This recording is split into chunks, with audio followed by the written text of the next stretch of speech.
wasn't Romney great? Romney was awesome. Inspired, I loved the strength of his language. I'm going to say something about him. Say that. I want to say something about him when I get back in a minute. I was romantic about politics for a couple minutes again today, like I used to be. Romance in politics means believing in guts. You're watching Hardball. I don't think Mitt Romney shares that. There's nothing in this guy's face, nothing in his background that suggests a yearning, an immigrant's aspiration, if you will, for a better society. He's got all he wants. His family has all they want. They've gotten their take. And by the way, when you spend your money, you're sheltering it off overseas. When you're hiding your money from the tax collector so that you can have an even fatter life, you don't really identify with the person out there who's trying to scrabble along and make it in our society, who is a true patriot, left, right, or center. Why are you hiding your money overseas if you're a patriot? It seems like you're part of the problem. In fact, you're one of the bad guys. So I think he has a very, very difficult time identifying with the yearnings of the American people for a better country, and he's earned that problem. He has a problem that he's earned.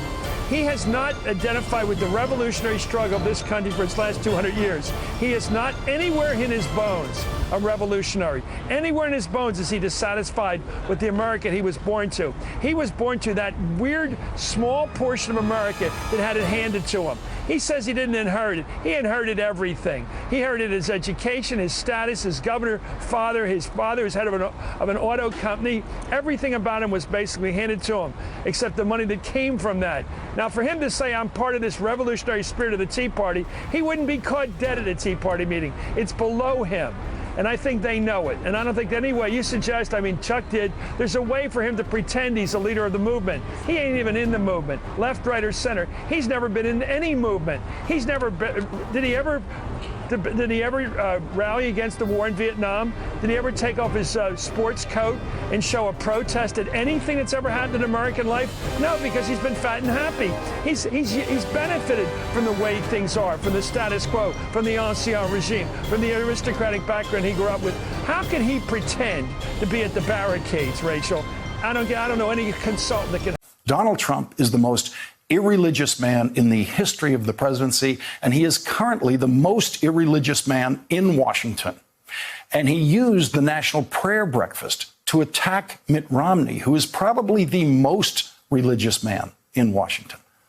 Okay, Taggart, let's have a little talk, just you and me, When I hear you talk about taking a swing and taking punches, why do I get the feeling that you've never actually taken a punch or thrown a punch? I didn't have that luxury in the part of Boston that I grew up in, but in your rich, suburban Boston life, with your father filling a $100 million trust fund for you, I don't know.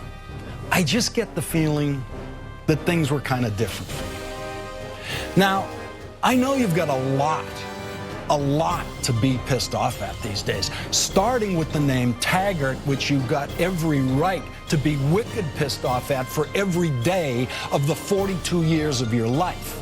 So let me try to help you deal with all this aggression you're feeling right now. You're mad at President Obama for calling your father a liar? Well, let's get something straight. He didn't call your father a liar. I did. The president just said that what your father said isn't true. I've been saying all year that your father is a liar. I've repeatedly said that your father lies and is trying to lie his way into the White House. So, you want to take a swing at someone for calling your old man a liar? Take a swing at me. Come on. Come on.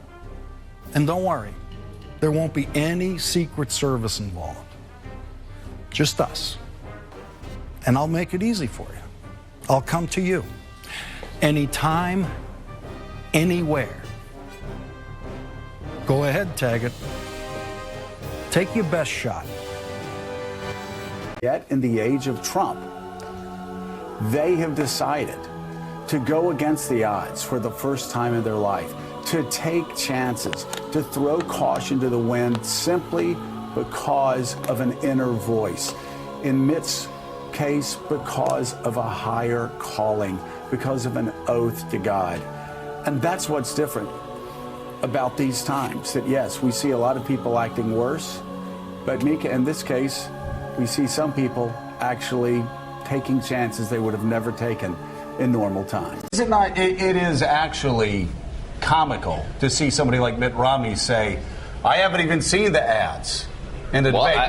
And then he goes, I haven't seen the ads. And then he said, but let me tell you something. The part of that ad that I thought was really disturbing was... In terms of what I understand, it really is. The bigger point, obviously, it either means that it's disingenuous, or the simpler answer might be that Mitt Romney is psychic. He could be psychic. You think about that? Good, Vince.